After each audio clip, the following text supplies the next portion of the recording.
This week in East Brunswick had a truly international flavor as the township celebrated its area ethnic Septemberfest. First, we'll feature scenes from this event. Saturday was also the opening day for East Brunswick High School football. John Megg was there and spoke with the cheerleaders and team trainers about their part in the football season. Earlier in the week, we spoke with Alice Brown, representing a group of parents from Bown, Munro School District, concerned about their children's lengthy walk to and from school. We'll have that tape for you later. This week's restaurant guide will take Shirley to Sir John's. And the topic of both Consumer Aware and our Township Council segment will be Store Communications Township-wide Cable System Rebuild. Coverage of these events follows on This Week in East Brunswick.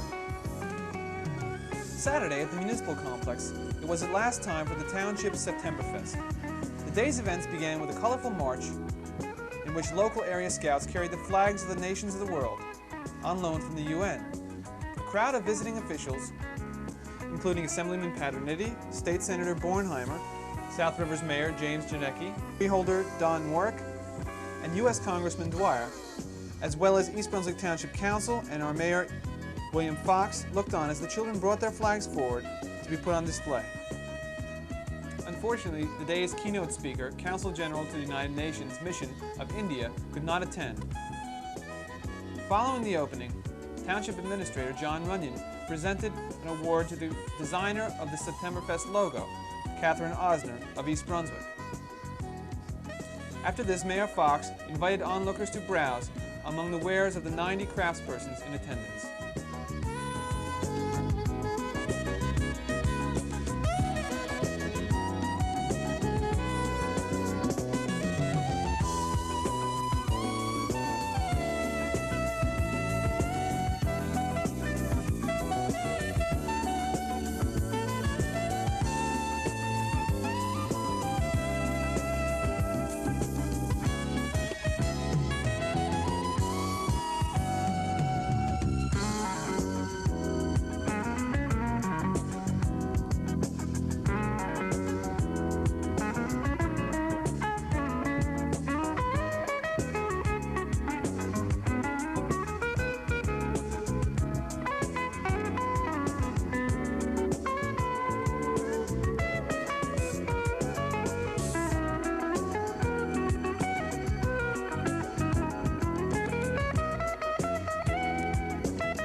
There was also plenty of food, both for the people and for the ducks in the municipal pond.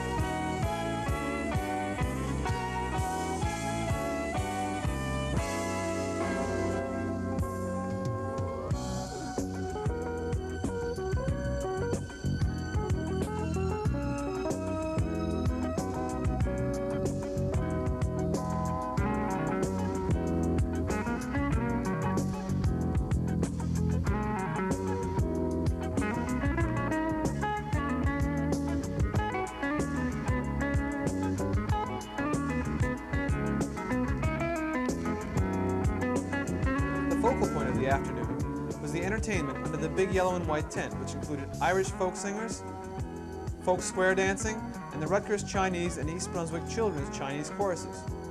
Also featured was a group of East Indian dancers. Here's a bit of their final dance.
let's join John Megg for East Brunswick football. In just a few moments, East Brunswick High School will open its 1983 football season against Edison. And while we can't predict the outcome of the game, one thing we can predict, and that is from the opening gun to the closing gun, the team will be supported by the East Brunswick High School cheerleaders. So let's take a moment and meet these girls. Hi, ladies. Hi. Let me sit down here with you. For 1983, the captains are to my right, Kathy Fallon, and to my left, Kelly Fallon. Kathy, I'll start with you first. You nervous? First game of the year? Yes. How long have you been practicing? Every day for 3 weeks. And how long have you been on the team? 3 years. 3 years. Yep. Kelly, are you nervous? Yeah. Very. Let me ask you, what do you do as a captain? What is your responsibility? I have to make sure everybody has everything, that they're organized and they know where their places are in the cheers. Speaking of the cheers, let me move back this way to Kathy. Where do you learn the cheers? I mean, where do you pick them up? I'm sure you don't just make them up, or do you? No, we learn them from other cheerleaders that have been cheering here. Okay, I know Marie Casanelli was a former athlete and is now a cheerleader. Marie, anything different about being a cheerleader and from being an athlete? Well, when I did gymnastics, it was more strict. Like now, it's like a lot more fun. I have a lot more fun cheerleading than I did doing gymnastics. If you get involved in gymnastics when you're younger, and you really grow to like it, then it's probably more fun doing that. But I like cheerleading. Well, good. Let's meet the cheerleaders for the 1983-84 school year, and let me get up again and move down to my right. And ladies, if you'd introduce yourselves. Hi, I'm Cindy Neary. Hi, I'm Andrea Ocon. Hi, I'm Stacy Lemansky. Hi, I'm Kathy Fallon. I'm Kelly Fallon. Hi, I'm Maria Casanelli. I'm Mary Beth Lane. Hi, I'm Elaine Roth. Hi, my name is Liz Cowan. Hi, my name is Maria Verdesco. Hi, I'm Mary McDonald. Hi, I'm Jackie Galdieri. Hi, I'm Linda Iotti. Hi, I'm Paula French. Hi, I'm Cara Chinchar. Ladies, thanks so much. How about giving us a sample of what you do best? Okay.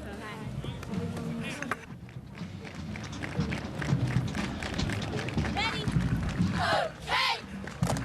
Hey, Eagles, we've got the notion that the mighty bears starting a roller motion. You better back away, you better heed the call, 'cause when you're messing with the bears, you will fall. All right.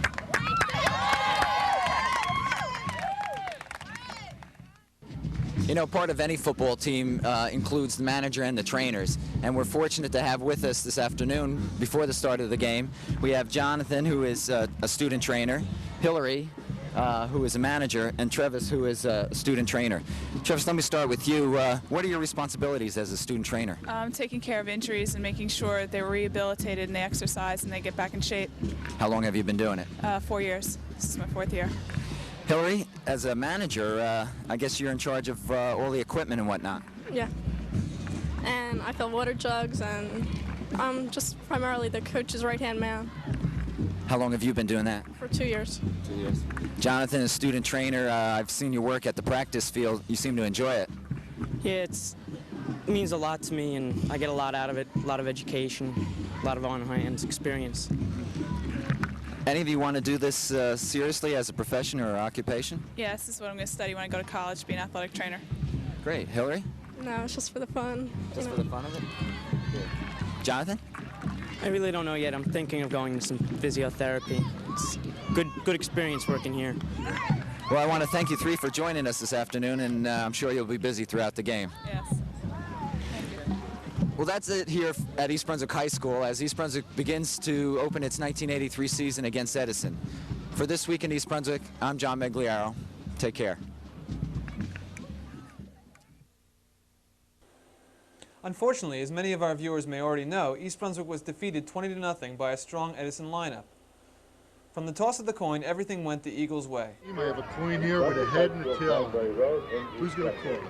You will call it in the air. I'm going to catch it, turn it over on the back of my hand. What do you have? Calls heads, and it is heads.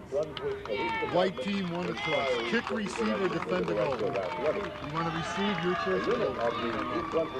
Swing around the way you're going to go. White team won the toss.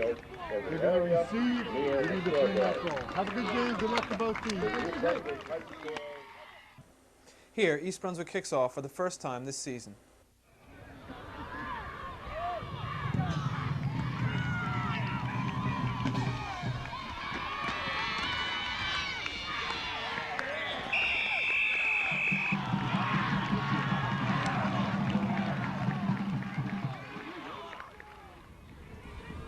By the end of the first quarter, Edison had taken a 6-0 lead on an 85-yard drive.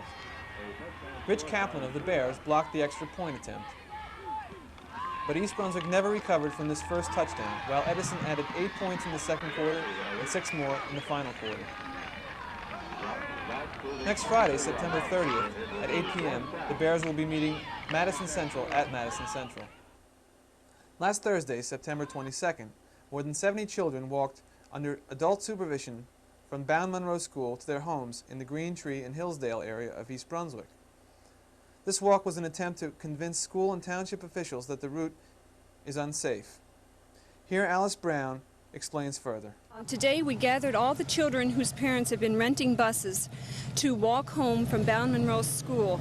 The reason the parents had to rent the buses is because they are within a 1-mile walk of the school, and the Hazardous Route Committee did not consider it an unsafe walk. The parents did, rented the buses, and today we are showing, hopefully, the township officials and school board personnel, along with the superintendent, that it indeed is not a safe walk. As you may have seen, there are too many children in a congested area without sidewalks for it to be safe. Thank you.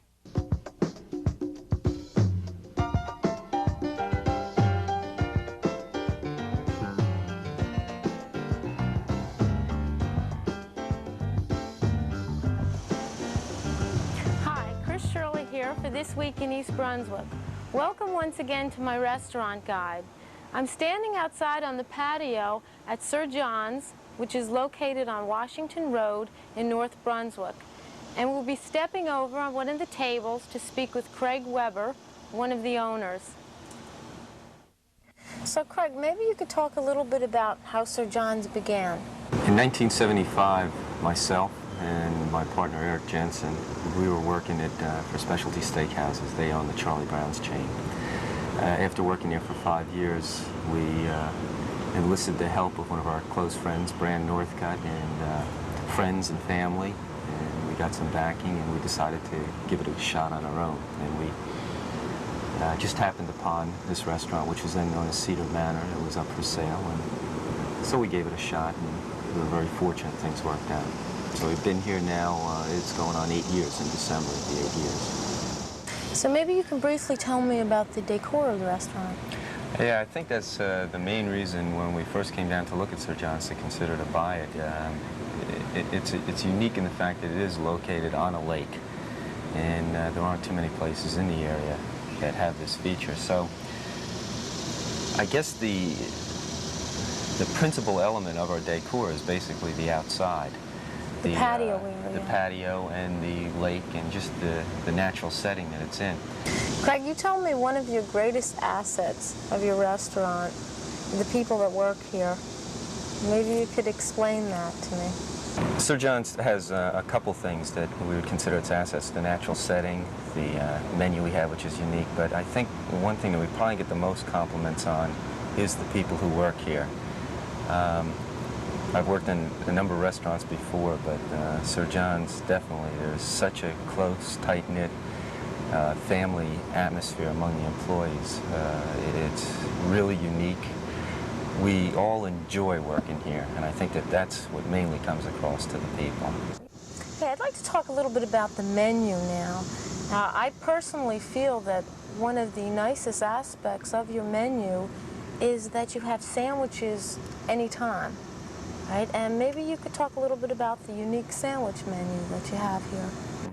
The idea that we came up with when we first opened up Sir John's was for a unique sandwich menu. Our menu is not just an open-up menu, it's a 15-page book of sandwiches and salads. We have about 75 to 100 different varieties of sandwiches.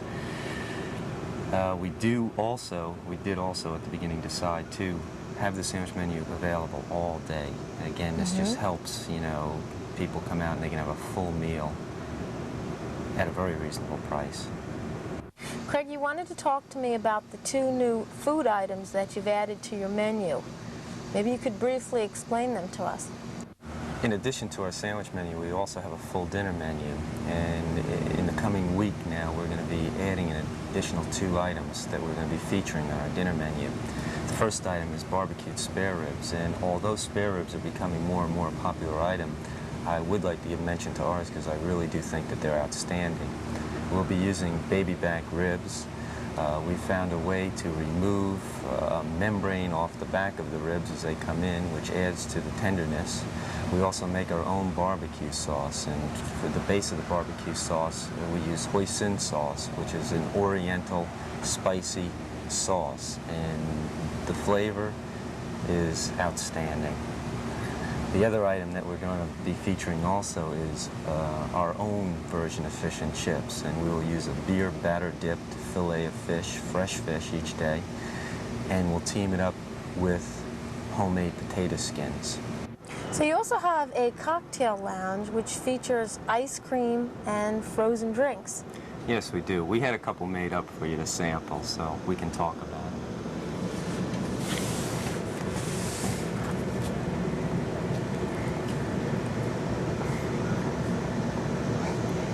Well, they look delicious. Maybe you could describe each of them to me. This is an example of one of the ice cream drinks we make. It's a toasted almond, which is white cocoa, amaretto, and ice cream, and we mix it in a blender and top it off with whipped cream. What you have is a drink that we've become known for. We originated it here, and it's called the Star Wars, and it's a combination of cherry brandy, applejack, amaretto, grenadine, lemon juice, and ice, and it's served in a frozen style. Oh, that looks delicious. Now, Craig, maybe you'd like to mention your hours and if you cater to banquets. Yeah, we are open 7 days a week. We open at 11:30 for lunch, Monday through Saturday. On Sundays, we open at 1 o'clock. We close most nights during the week around 1 o'clock, and on weekends we stay open till 2, except for Sunday, which we close earlier. We do cater to weddings and bar mitzvahs and office parties, cocktail parties, either on the patio or inside all year round. I'd like to thank Craig Weber and Sir John's for joining us today, and we'll see you in 2 weeks. I'm Chris Shirley. Until next time, good dining.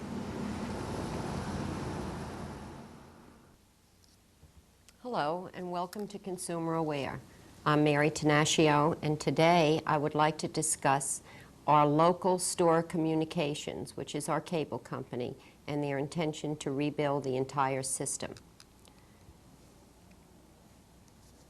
The rebuild in the township involves replacing all overhead wiring and all underground wiring throughout the entire township. The township has very specific agreements and guidelines with Stora regarding this rebuild. The Consumer Affairs Office monitors the rebuild, accepts complaints and concerns regarding the rebuild from the residents. In the areas that have underground wiring, all residents are to be notified with door hangers 48 hours prior to the construction crew coming into your area. The day of construction, you should be given a second door hanger with information concerning what was done that day, watering instructions, if in fact that a sprinkler system was broken, that they will be back to repair it the same day. Most of the underground construction in the area will be done in the apron of your property, which is the part of the property between the curbstone and the sidewalk.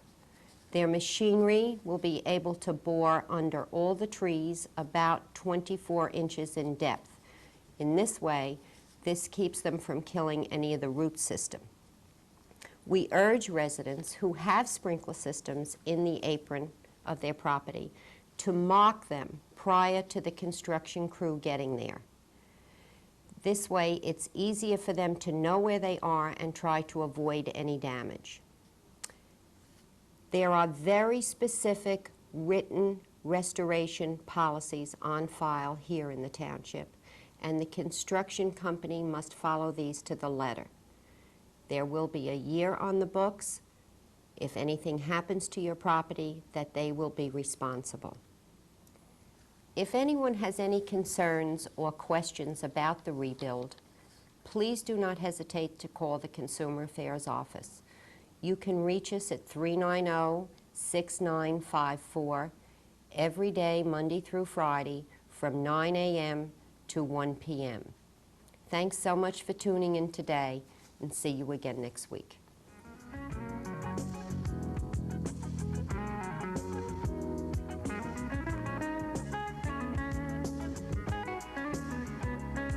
At this week's Township Council meeting, the main topic of discussion was also the cable rebuild. Residents came with complaints about cable service. Jonathan Jones, Store Communications Area Manager, and several other store representatives were in attendance and answered questions from the group. A common complaint was the duplication of channels, which Jones explained was mandated by FCC must-carry regulations. Also discussed were the unavailability of repair technicians during the evening viewing hours, and stores' policy granting rebates only after 24 hours loss of service. Changes in either, explained Jones, were not economically feasible at this time. Store is using a night technician at its Eatontown location and will be studying the possibility of a like service in East Brunswick. Councilman Hudak complained about the content of HBO offerings, which Jones explained was largely out of the control of individual cable companies. The other major issue at the council meeting this week was a dispute over a paper road recently vacated by the township in the Lakeview Avenue section at Farrington Lake. A large group of residents came to protest the neighborhood's loss of a long-standing public right-of-way leading to the lake.